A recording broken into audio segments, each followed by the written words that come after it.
So I graduated high school a few years ago. Besides learning how to dissect a frog, in addition to learning the countless possible ways to solve for the letter X, here are some of the don't worry about it, these things aren't so important things, apparently, that high school did not teach me. Getting a job, paying mortgages, debt, taxes, loans, drugs, CPR, healthy living. Should I go on? STDs, pregnancy, alcohol, rape, and the law. Well done, high school. Well. Thank you so much for neglecting all these things that just don't matter in my life. Can someone tell me why the school system is so corrupt? Why through grade 9 to 12 was it implied that solving for the letter X was going to be one of the most important aspects of my life? And don't even get me started on the dissection. I must have dissected the same rotten, decaying, lifeless, nobody could care less about your life frog at least 17 times. Why didn't we learn about our own human body parts instead? Why weren't we taught the importance of keeping our body healthy or the poisonous effects of alcohol on our liver? This picture alone is enough to convince at least half of you to drink wisely. And in less than 10 seconds, I've already taught you how to make a life-saving decision. Teachers, it's not that hard. But no, we can just throw those things under the bus, right?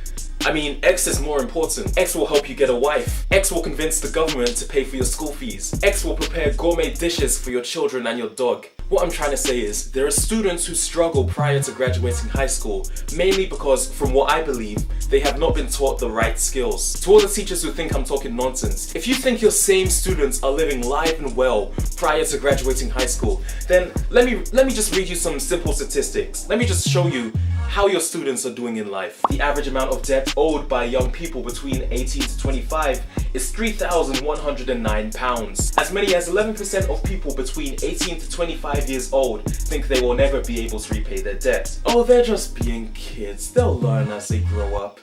And eventually they'll start making their money. Canadians' average debt load now up to $22,081, 3.6% rise since last year. I'm sorry, you were saying?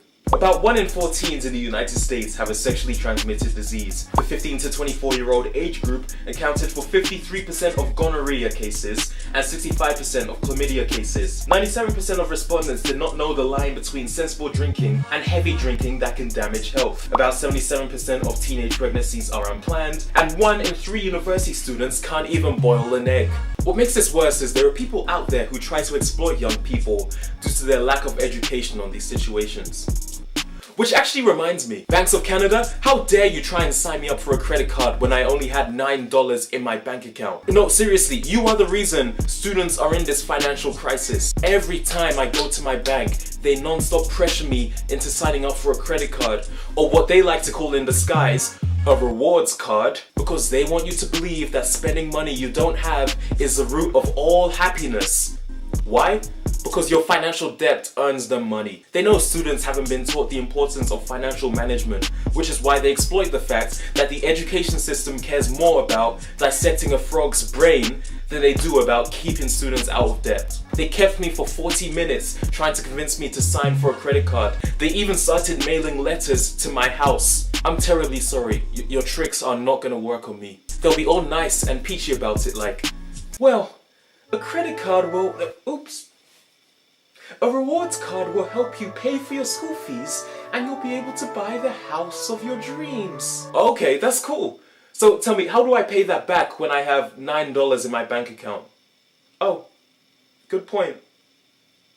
Well, a second rewards card will help you cover the debts for your first rewards card and pay for your school fees and help you buy the house of your dreams. Yeah, you're not dealing with the average person. Try that on some other idiot who you aim to tie down to $5,000 debt. They'll also try something slick like rewards points, which is basically the more you spend your credit card, the more points you get, and you can accumulate points to buy things like a PlayStation or a vacation ticket. But let me be real with you. My parents have a rewards card, and it takes about $100,000 worth of spending until you can hardly afford a lawnmower. Like I said, all they're trying to do is exploit your lack of knowledge on credit cards, financial management, and smart investments. And this is all done for the sole purpose of their monetary gain. Now, whose fault does this lie at? The education system. I have a quick question for the banks though. Why don't you try to make this world a less miserable place and teach people about smart investments? Teach them to buy stocks. Teach Teach them the importance of the stock market. Even encourage people to invest in your stocks. Okay, I know you guys are greedy enough as it is, so yes, they can be your stocks. But why a credit card? And teachers, why do I have to do your job for you? No, seriously, please fix this education system because it is very corrupt. If you want to teach the quadratic formula, then go ahead. But keep in mind that students are in need of the right education for their life. That's all I have to say. It's funny because I always have a time budget for how long I want my videos to be, and I always end up going completely off because I just ramble on about points. But nevertheless, I hope you guys found this useful. Let me know your opinions on this situation, or if you have anything to add, just drop it in the comments below. Do your regular drill, like, comment, subscribe, and I'll see you later.